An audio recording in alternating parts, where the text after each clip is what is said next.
I'm Susan Eisenhower, and we're having another wonderful day talking about leadership lessons and how lucky we are to have Troy Datcher, who is with us today. Before I introduce our speaker, I'd like to just offer some rules of the road here for how we're going to conduct our session today. Lauren Cole, who just let you all into this Zoom room, will be the person who is moderating questions. So if you have a question, please type it into the Q&A. And I'm sure by this time, all of you know how to do that. Now, what's going to happen then is Lauren will call on you, and then please unmute your device and turn the camera on, and please ask Mr. Datcher the question directly.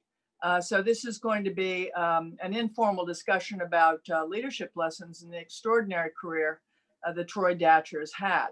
Mr. Datcher graduated from Gettysburg College with the class of 1990 and currently serves as Senior Vice President and Chief Customer Officer at the Clorox Company.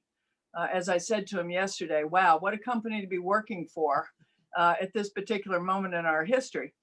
As a matter of fact, Mr. Datcher has worked for the company for a combined 20 years and has held various positions within the organization, the sales division, cleaning and specialty for sports marketing, and director of sales planning, which is actually an absolutely fascinating topic all by itself, I'm sure. Mr. Datcher began his career at Procter & Gamble Company, where he served several roles for over a period of 9 years. And he spent 3 years as sponsorship and marketing director of JTG Daugherty Racing. So I hope we're going to hear more about that yesterday. And this is really exciting news. And I want to offer my congratulations to you, Mr. Datcher. Troy Datcher was named 2021 100 Global Sales Leader by the Modern Sale and Collective, which recognizes sales executives across industry based on impact and leadership during the pandemic.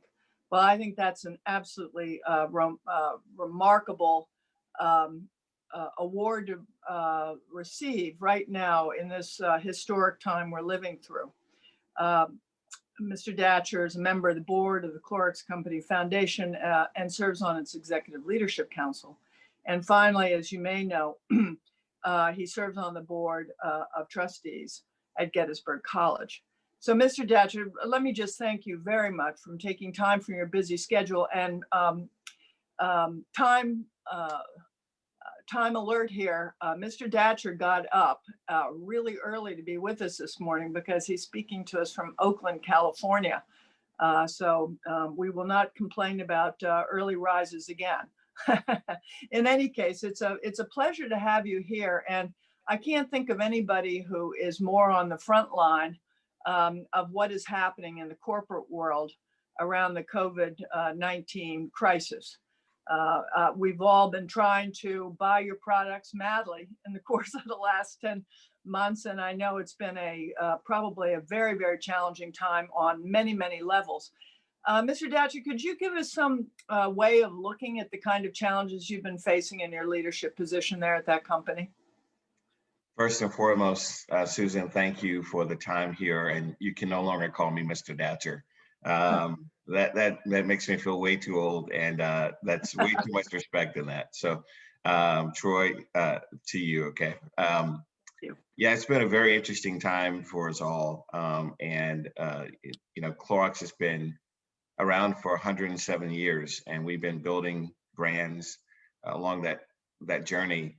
And this is the moment when consumers, really people, need us the most, and so there's a great responsibility that we all hold and we take sincerely, and we are working hard every day to make sure we are turning out as much product as we can to meet the demand globally that's there.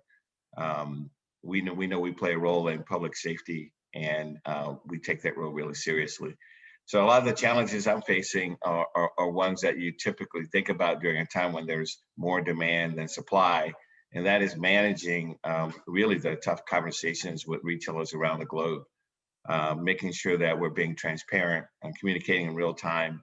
The answers that I provide are not the ones they want to hear, But what I found in times like these is that honesty and transparency is king. And they really help manage through the emotions of a situation like this. But we're working really hard to make sure we meet the demand. And I guarantee you that we're doing everything we can to make sure that that takes place. Well, I think part of the reason the demand is so high too is that you have a great brand. I mean, Clorox is the premier brand in this area. So I just wanted to ask you something based on what you just said, managing the emotions. Could you give us some kind of idea of what the range of those emotions must be like, and what it's like to be dealing with people who are upset or exceedingly frustrated? And I'm sure you've got other emotions you could throw into that list too. But could you say something about that? Yeah, first and foremost, I'll share with this group that Clorox is a $6 billion company. We're a Fortune 500 company, and we are global in nature. We sell our products in over 100 countries around the world. We make products across a lot of categories. The one that's getting a lot of attention today is our disinfecting lineup, our Clorox bleach and our wipes. But our Kings for Charcoal business and Hidden Valley salad dressings, our vitamins, minerals and supplements businesses, all are feeling the pressure of the new consumer shopping behavior, and most of the world is hunkered down at home, and that's putting a lot of pressure on a lot of household consumer brands. The emotions range from 1 to 10 in terms of how fierce they are, but they really are grounded in a lack of trust, that manufacturers are not being as transparent with information with retailers, and that we are somehow stacking the deck in the favor of some and against others. We have principles that we share with retailers in terms of how we make decisions on how we deploy our products. We first and foremost start with protecting healthcare workers. We have a significant portion of our business that are services hospitals and clinics, and we make sure that our products first and foremost are servicing those facilities. And then we take our responsibility seriously to help protect consumers in their homes and places outside the homes as well. But what you can be assured is that not everyone in our industry operates with principles and transparency. And so for those that do, it puts a lot of pressure on us to keep reiterating our commitment to transparency, real-time information, and a principled approach when others in our industry candidly aren't. And the good news for Clorox, and the reason I chose this organization to grow up in, essentially, is my values personally matches the company's values. I've never been asked to do anything that was not core to who I am. And part of that is a phrase that we use often, which is do the right thing. And it really guides all our decisions. And so as I have those very tough conversations with retailers, and I have one actually coming up immediately following this call, what I've asked our retail partners to do is to look back on our long history together. Well before I start sitting this seat as the leader globally for this company, look back on how we've treated them fairly over a longer period of time. So if you walk away from this moment and look back at our history, what you'll see is a track record of honesty, transparency, and a principled approach when there's tough times. And we're just carrying those principles forward in the middle of this pandemic. And so that's really the only out that I have in terms of managing down some of the emotion, is that we have a track record of it. We've been tried and true in sticking to those principles. And so in the middle of the storm, we've been able to lean on those, and that's been reassuring for all. How much do you think sheer fear plays a role in this highly emotional reaction that you are managing in your position? Well, I think some of the consumer demand in some categories has been around fear. I mean, there's been a run on toilet paper and paper towels in this country. And trust me, there's enough supply of that. We'll all be fine. But we saw a lot of hoarding behavior in those categories. People weren't necessarily using more paper towels. They were just hoarding them so they have enough in the inventory in their homes.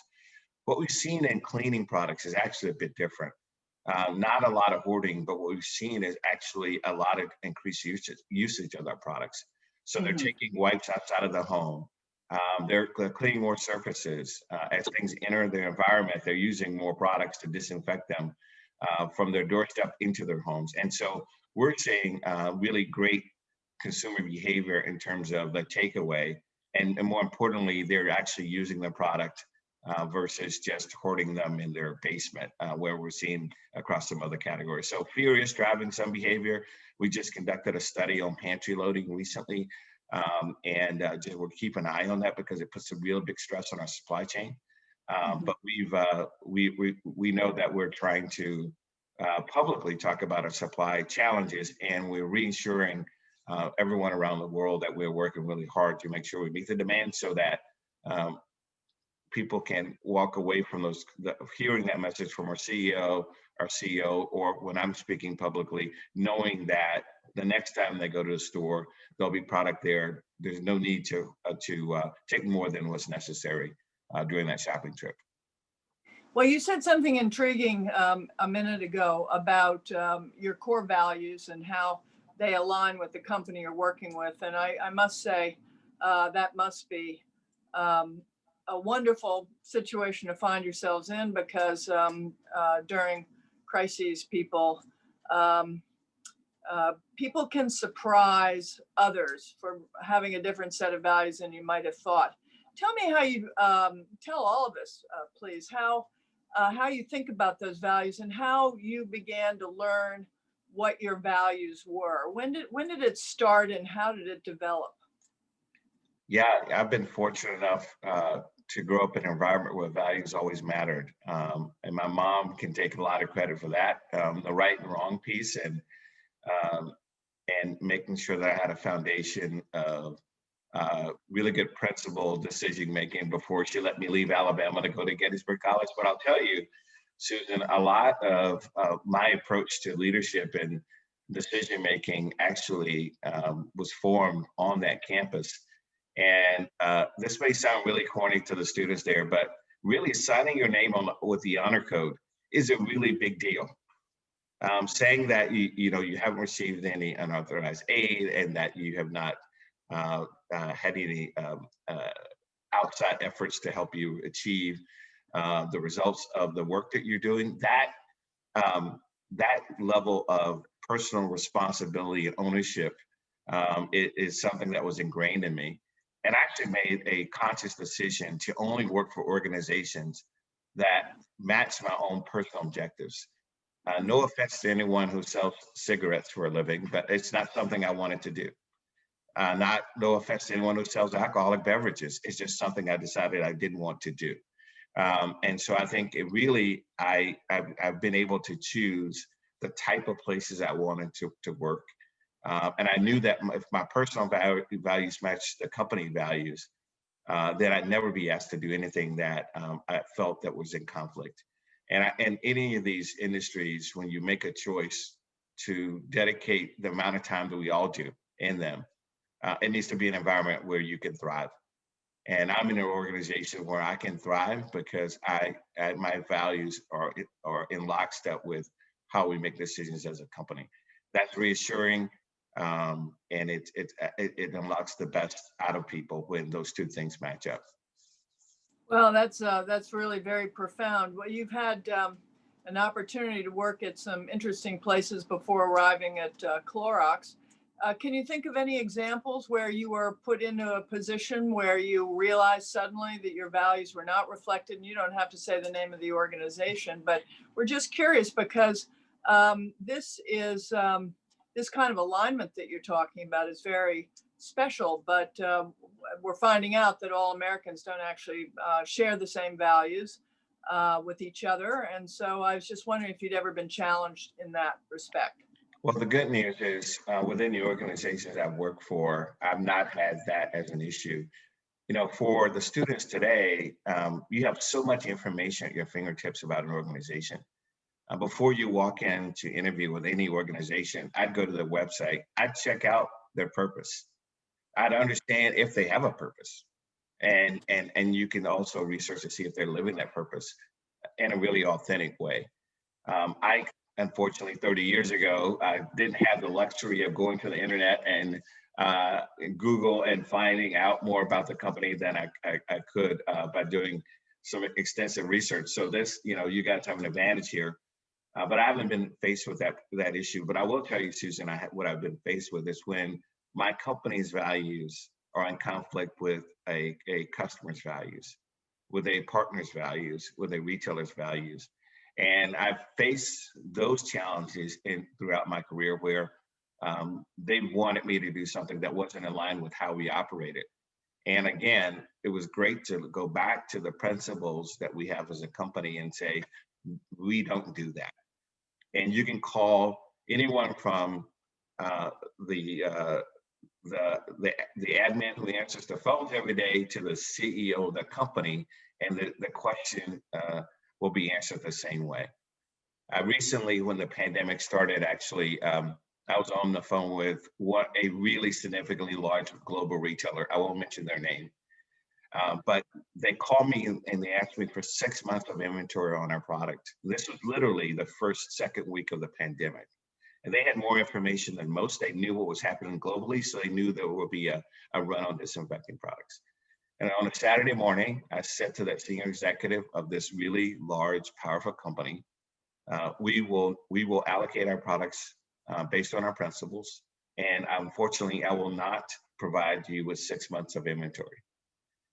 And they went through the rationale and why I should do it. And I stuck to our principles, and I left hundreds of millions of dollars on the table, obviously, for the company by making that decision.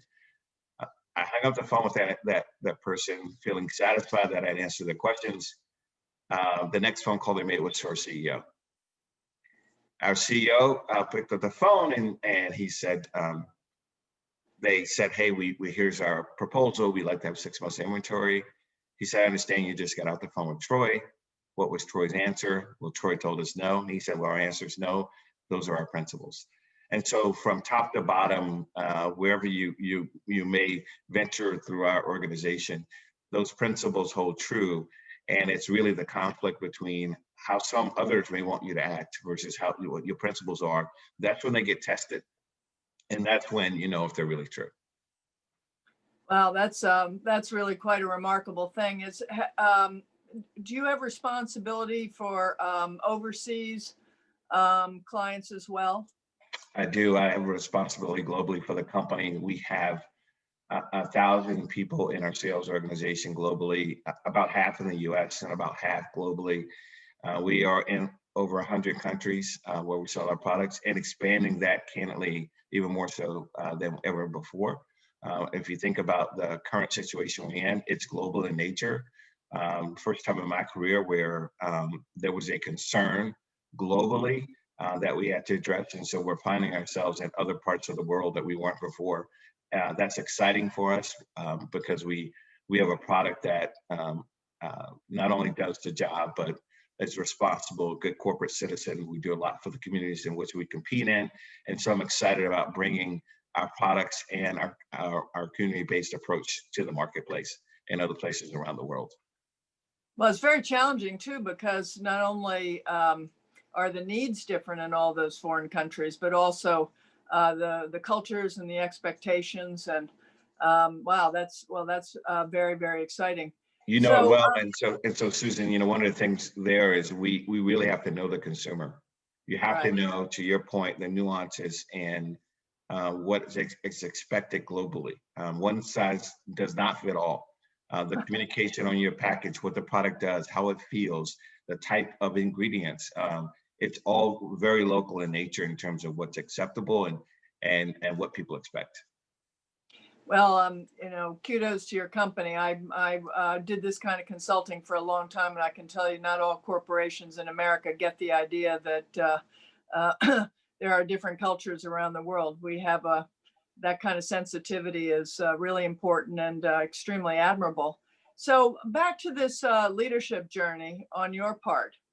Tell us a little bit about first of all, I'm totally intrigued about racing. Now, I'm rather famously uneducated about spectator sports, so you'll forgive me for that.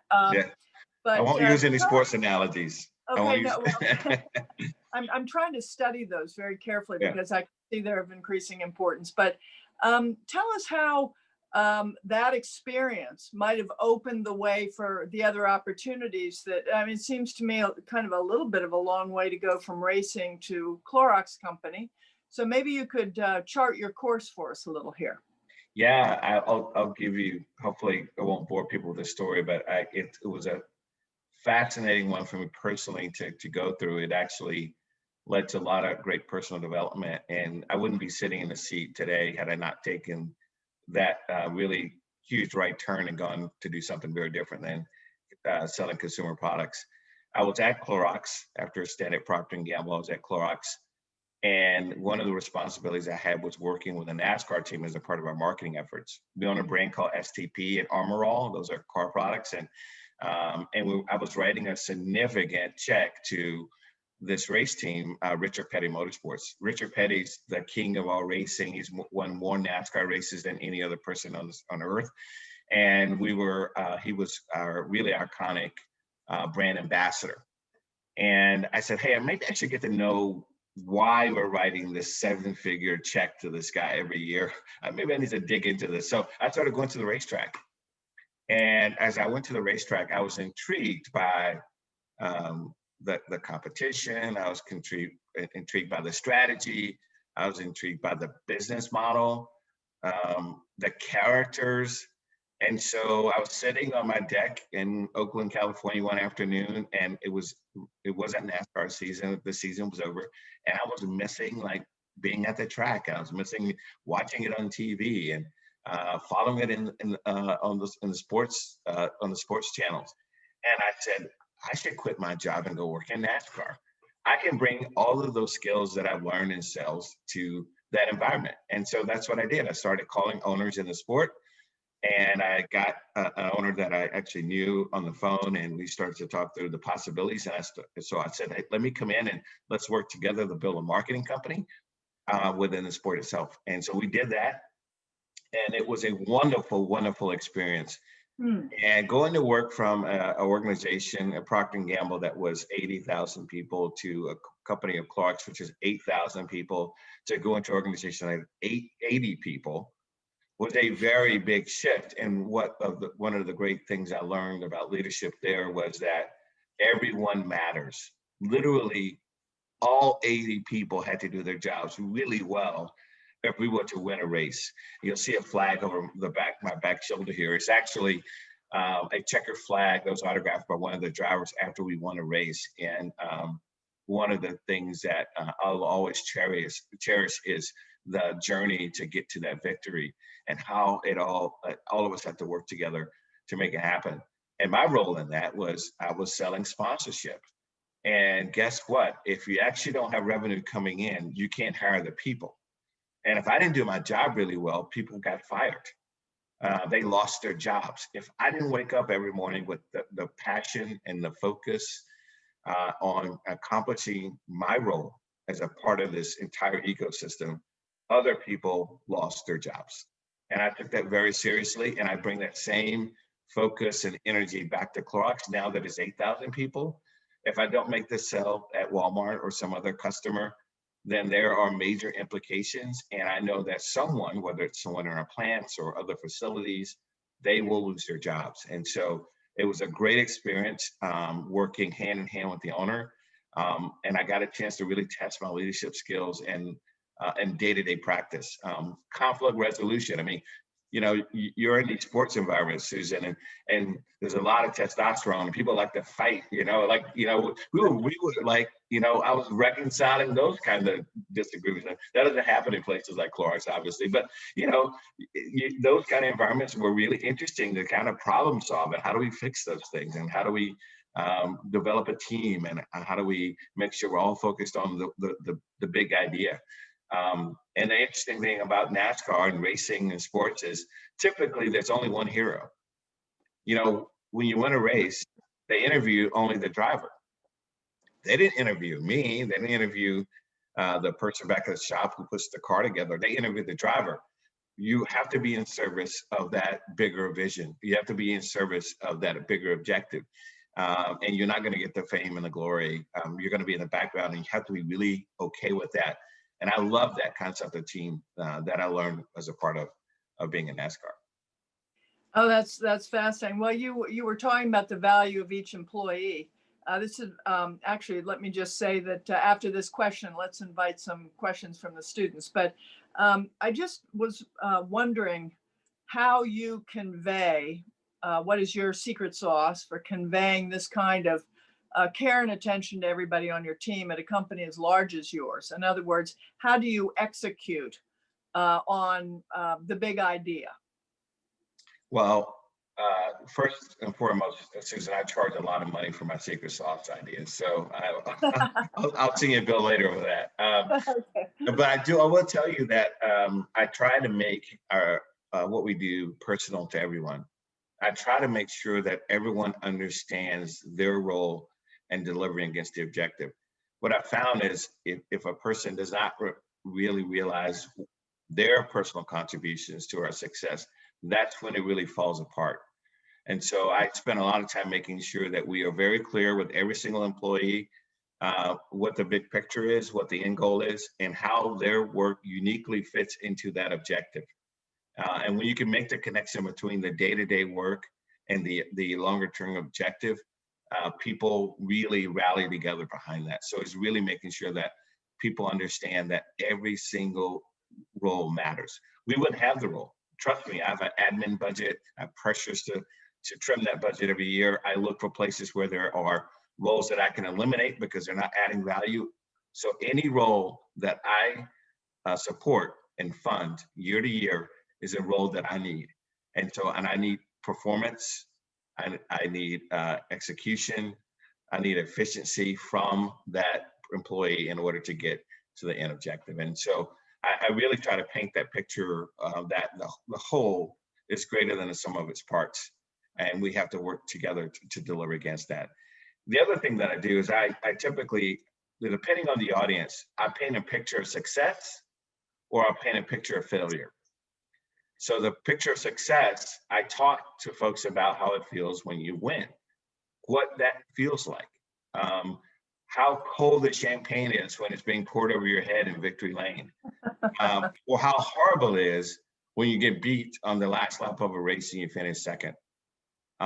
And that feeling of feeling second and then you didn't accomplish a goal can be as bad as finishing last. And so I try to paint the extremes of winning and losing and what that entails, and hopefully get people to join us on the journey.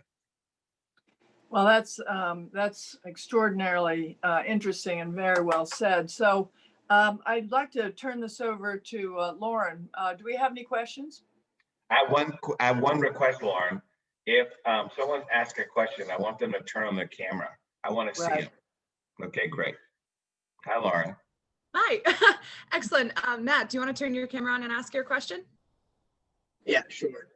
Let's see. Yeah, there you go. So you mentioned earlier.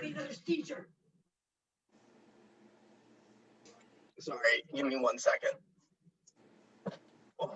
That's the reality of being remote. All right, I'm sorry. Matt, my dog has. Matt, you don't have to apologize. That is the new reality of the world we live in. So my question to you is, you mentioned earlier how the values of your organization is top to bottom. Do you have any advice on imparting those good values throughout the organization, but in particular, perhaps those lower on the totem pole than you are? Yeah, one of the things that I try to instill is in my leaders, and I practice it myself, is I role model the type of behavior I want. One of the things that's really uncomfortable about being the leader of any organization is that everyone is watching you. Literally, how you respond in the times of crisis. Do you celebrate when things are good? How do you tackle tough challenges? And how you make decisions when things aren't easy? And so, Matt, what I try to do is really role model the behavior. And I think people take their cues from their leadership. And I think, and we see evidence of that, whether it's a sports team that you're a part of or your own student government, or federal government in these days. I think it really people just they pay attention to the leader, and I've tried to role model the behavior that I want in the organization. It makes it easier for me to call out when there's a gap between what we want from people, what we expect from people, and their behavior, if I'm actually living it myself. Thank you. Thank you, Matt. What year are you, by the way? I'm a junior. Enjoy those 2 years. Trust me, my friend. People told me like I should really enjoy my time in college because it's the best time of life, and it's absolutely the best time of your life. So enjoy it. I have been doing my best. Okay, good. Kevin, would you like to ask your question? Yeah, sure. Hi, Ms. Datcher. Thank you for taking the time to talk to us. Nice to meet you, So, Kevin. I was wondering how your leadership style kind of changes when you work internationally, because I know you had mentioned that, and how you kind of adapt your leadership style to different cultures. That's a great question, and part of it is I lean on others. I take the lead from leaders in those parts of around the world. I rely on them to help coach me up a bit in terms of culturally what things may be different than the U.S. and the place that I may be spending time. But I will tell you, there are a lot of leadership qualities that are tried and true no matter where you may be around the globe. Truth, for example, is universal. Empathy is universal. Accountability is universal. So those things don't change, and those are really the bedrocks of my leadership style. And so what I find is that that translates in any language, any culture around the world. Truth, empathy, and accountability are really table stakes, in my opinion. Awesome. Thank you. Thank you, Kevin. What year are you, Kevin? I'm a senior. Fantastic. Congratulations. Well, almost congratulations, right? Thank you. Can't take your foot off the accelerator quite yet. Not quite yet, no. Okay, yeah. Charlie, would you like to come on and ask your question? Yeah, thank you for joining us today. I Thank was you, just Charlie. wondering, what's the ethical decision process like at Clorox been like throughout the coronavirus pandemic? Yeah, ethically, very easy for us because I mentioned at the top of the conversation, we have this mantra, this do the right thing. And literally it permeates in every decision we make. So for example, when the crisis started to happen, the first thing we said was we were going to support healthcare workers. That was a easy answer for us. Now, I can tell you, we didn't look at profitability of those items. Like, can we sell more profitable things other places? We didn't look at, oh wow, this is a great opportunity to us to build advantage with a significant strategic retailer. We started with what's the right thing to do. The right thing to do is to protect our healthcare workers, and we want to send our products there first. We're going to come up with solutions that meet their needs first. And so I'd say, pandemics and crises like these aren't a great time to test out your ethics for the first time. Like, it's not really good. If you don't have principles and an approach to making decisions, not a really good time to start doing it because you need everyone kind of focused on how you make decisions and alignment quickly. And so the good news is for the last 100 years, we've been making decisions with that principle in place. And so it hasn't been a very big challenge for us. Do the right things, always at the center of what we do. Thank you for the question, Charlie. What year are you, Charlie? I'm a first year. Congratulations, that's awesome. Thank you.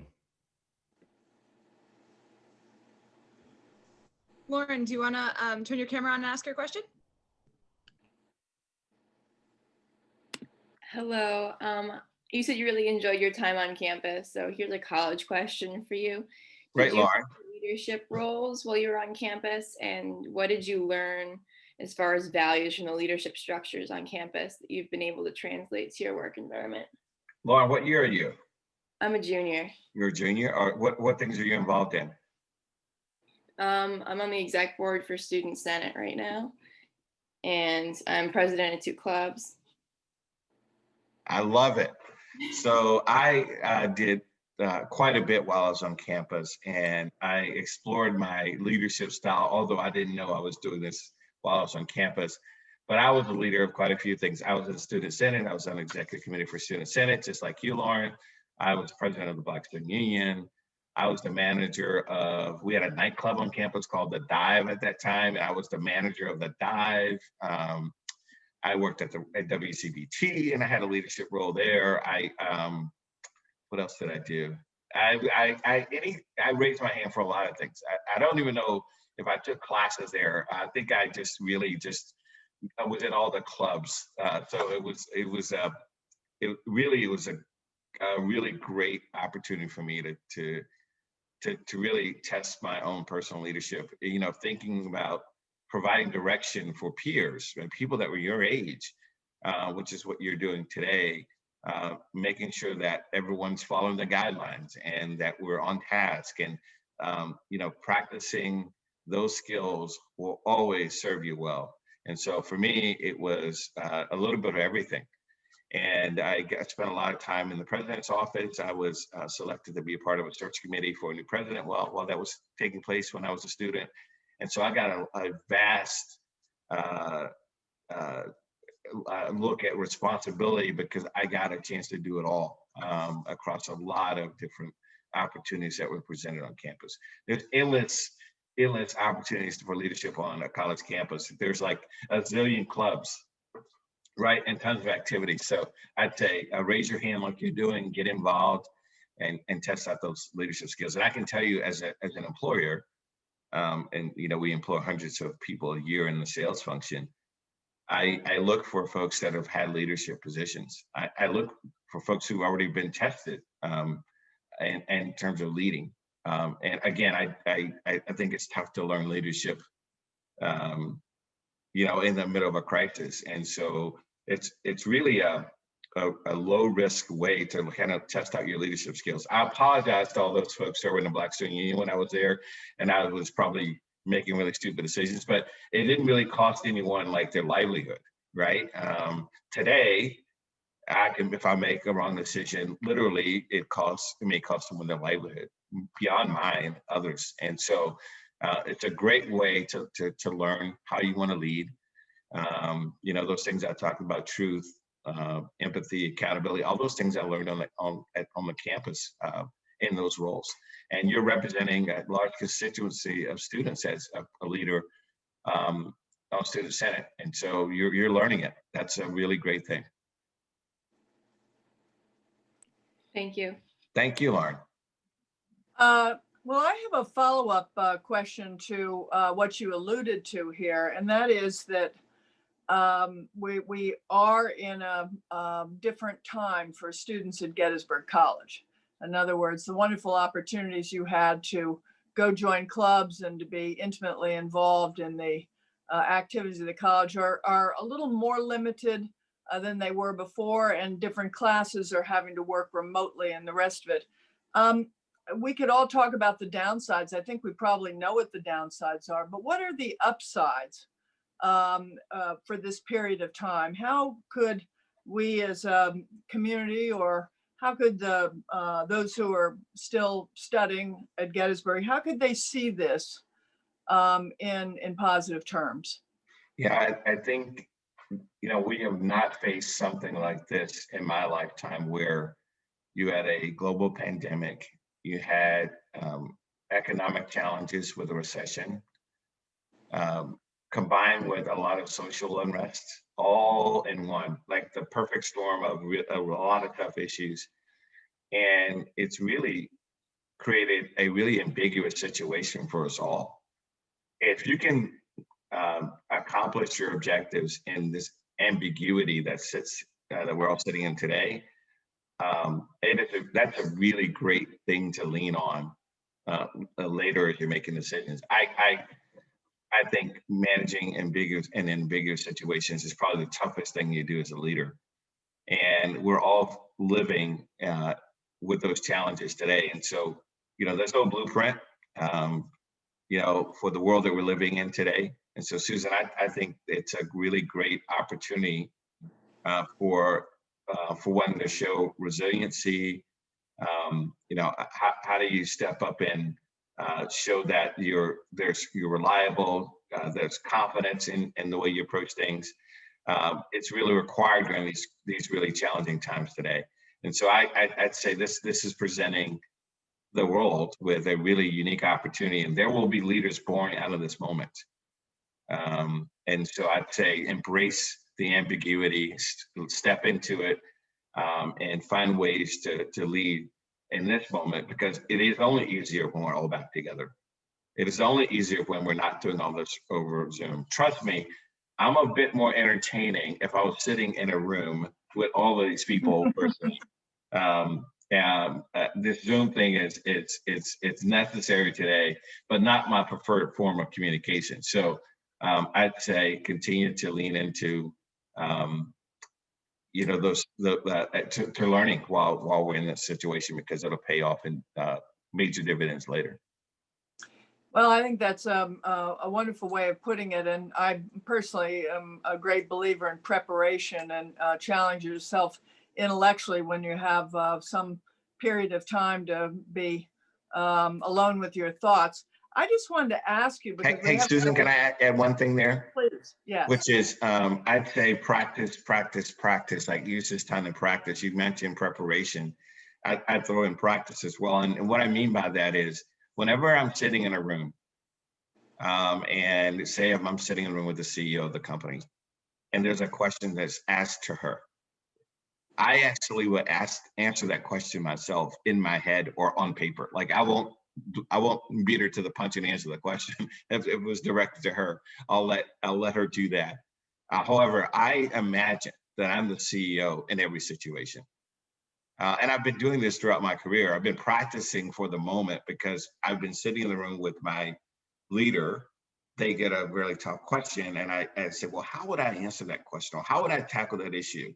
We're presented with this obstacle, like how would I manage that? And so I'd say practice, even when it's not your issue. So you're right, preparation is key, and I think practice is a big part of that too.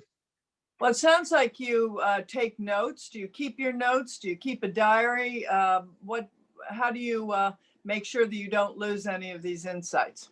Yeah, I do. I take notes every single day, and I really want to convert to like taking notes electronically. I really, really do.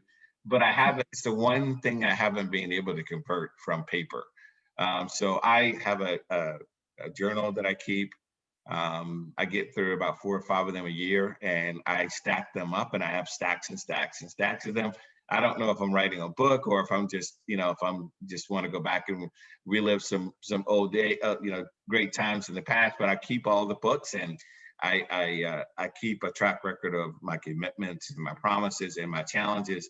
And yes, I do take notes every day, all day, to just keep track of all the commitments that I'm making and the promises that have to be delivered against.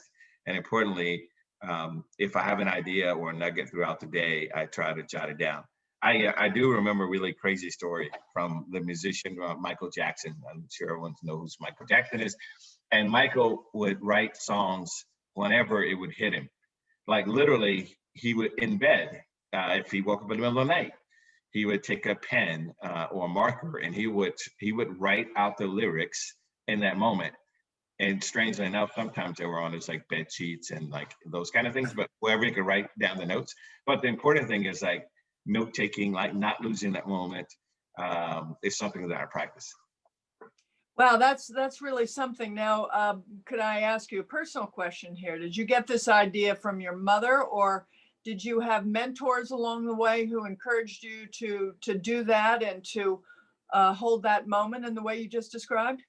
Yeah, I think I said it really did start with my mom, who is, often people ask if you have role models or do you look up to anyone. It's my leadership style is a really a conglomeration of like all these people I've met along the way. And so I saw a lot from my mom, but as I started to climb the corporate ladder, there were people that I looked up to, that my career was shaped by, and I took a lot of their habits and incorporated them into my own. And I stole that from quite a few people along the way. Well, could you give us an example of how one of your mentors may have helped your shape your thinking? Absolutely, and this happens to this day today. But I have a sort of a board of directors for Troy Datcher Inc. I lean on different people for different things. For example, I had a friend who was significantly older than me, and I think a lot of people thought, like, why do I hang out with a 70-year-old guy when I was like 30 years old? Well, he was incredibly wise, and every time I made a career move, I would go meet him. I've lived all over the U.S. This person happened to live in Columbus, Ohio. He was a incredibly successful business leader, and I would fly out to meet him and say, I'm considering 2 job offers. Here are the pros and cons, and he would walk me through it. And I'd walk away with some confidence. He never made a decision for me, but he always helped me think through the options. Whenever I face a business problem, I have a friend who's a CEO of a consumer products packaged goods company. I will call him up and say, hey, I got this challenge that I'm facing. Here's how I'm thinking about it. If you were sitting in my seat, how would you think through this problem? And so I have and I have people that I lean on that shoot me straight, that give it to me with, straight, no chaser, like the feedback that hurts a little bit, but helps you in the end. And I have people within the sales organization who report to me that are my truth. And I go to them when I make a decision. I'll reach out to them and say, how did that feel? Tell me a little bit about how the organization is feeling about a decision I made. And they, again, straight, no chaser, great feedback. Here's what you did well. Here's what you could have done differently. I have a call with that person actually today. And I've got her in a really prominent position in the sales function to help me shape the culture of the team. And I need people around me to make sure that I'm sticking true to the principles that I've developed. But more importantly, when there's any doubt, I have people that I can lean on, that I can test out my ideas with. Well, I think that's a really fascinating way to think about mentorship. I just like to put myself in the position of individuals who are starting out. Now, it's wonderful to have a mentor, but what if you were a moderately shy person who was sort of raised not to be asking people for help or favors? How do you think older people look at the obligations or the pleasures of talking to younger people? How can you give us any advice about how to it's not a door, but to step into the business of asking others to be helpful? Yeah, I think this has been true for me. I was really amazed early on how vested some other people were in my success, when there's nothing I can do for them. Like literally, there's nothing, I can never repay them. And so I feel a sense of responsibility now that I've been doing this for 3 decades and I've achieved my career objectives and being in the seat that I'm sitting in, that I'm doing the same thing for people. But I can tell folks that are questioning whether or not they should reach out to that person. Trust me, there are more people who are going to say yes than no, because they have a sense of responsibility. And typically you find some connection point to make with that person that makes it even easier for them to say yes. For example, we have a vast Gettysburg College network. And I get, as you can imagine, hundreds of emails a day, a lot of them unsolicited from people that I don't know. But anyone that puts Gettysburg College in the header, I open that email. And I give them that time. That affiliation, that connection is so important to me that if anyone reaches out to me from this institution, from this family of the network that I hold so dear, I will help that person. Even if the answer is going to be no, that I can't buy something or steer business their direction or whatever, I will give them that time to make the case, and I will help them along the journey. And so I'd say ask, and if you hear a no, keep asking. You'll find that person who will take interest in your career. I mentioned that mentor that I had who were, we have this vast age difference. He just liked me. He just said to me one day, "I like you, Troy. And if anything you need, just call me." I don't know what I did. I have no idea. Did I make a joke that he liked? There was something that that made a connection. So I'd ask folks to lean into the affiliations that you may have with folks, the connection you may have with folks. That's a really good starting point. I think you'll be really surprised that there's some sense that you didn't make it here alone. I know that I didn't make it here on my own merit, like alone. There were people who pushed and helped me along the way. And I'm forever grateful for that. It's really why I give my time and some of my money back to Gettysburg. I'm sure there are folks out there who would like me to give more. Trust me, I will one day. But my time and energy I give because it gave me so much. And I know that I wouldn't be sitting in the seat that I'm in today without it. And I think there are more people like me who want to pay it forward. And so I'd say lean into that because we're here to help. Well, boy, I'll tell you, I don't think anybody in the Gettysburg community could have said it better than that. And I think this is really one of the wonderful things about this college, that this network is as committed as it is to helping others coming along. It's really very meaningful. One of the reasons I have absolutely loved being associated with this institution. So could I ask you perhaps to make some concluding remarks?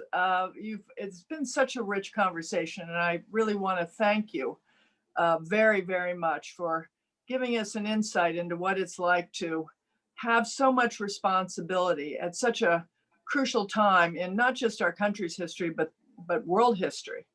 And I was just wondering, could you leave us some thoughts that kind of summarize your thinking at this particular stage? Happy to do that, Susan, and thank you again for the opportunity to connect with the campus community and with the place I love so much. It gives me great joy to spend time with students, and thank you for all the great questions from the students who spoke up. I really appreciate you doing that and helping us have a conversation versus just a one-way dialogue. So thank you all for that. I know you can always find me on LinkedIn too. So and again, if Gettysburg pops as a connection, I'm gonna say yes to that invite. So let's make sure we do that. Susan, I'm actually optimistic about the future. There's a lot that's happening right now, but I think what we've seen is a lot of ingenuity in the time of crisis. We've got a vaccine that was developed in less than a year. That gives me hope. It gives me hope that we'll administer the vaccine to the right people and the right timing. It gives me hope, because so many people are feeling the economic downturn in the country, and so many people are stepping up to help those people that they don't know. It gives me hope. So I'm incredibly optimistic that these dark days, these challenging times will lead to a much better place for all of us. The one thing I'll want students to walk away with is really start to lean in and practice those things that are true to you in terms of your leadership style. It has to be really authentic. You really can't take someone else's principles and make them your own. You got to develop your own. So for me, as I mentioned, it all starts with trust, and that starts with being truthful, whether you like the answer or not. Truth. It's about empathy, making sure that I'm somehow finding a way to put myself in other people's seat, their view, their point of view. That is so critical right now when we're on such opposite sides of debates. Like, how can you be empathetic? You know, making sure that you're accountable. When you screwed up, raise your hand and say, I screwed up. People will forgive you and you move on. And then really making sure that you are modeling the kind of behavior you want others to follow. And if you find your own principles, but think about those in terms of how authentically they connect to how you want to live your life, you're going to be in a great spot. You know, we are in a more diverse world than we've ever been before. So I'd ask those of you who are on this Zoom chat today to make sure that you're connecting with people who don't look like you, who don't have your same background. The more that you can do of that, the better off you're going to be, because guess what? This world is global. Guess what? The boardroom's more diverse than it ever has been before. You know, my CEO is a woman. She's the 38th woman who's a CEO of Fortune 500 company in the US. And if you're not comfortable with people who look like you, you will be in a world that is unfamiliar and unsettling to you moving forward. And then finally, ambiguity, embrace it. We're all living it. You know, but again, I'm so optimistic that the future is brighter than the day that we have today. And I'm glad that we're all in it together.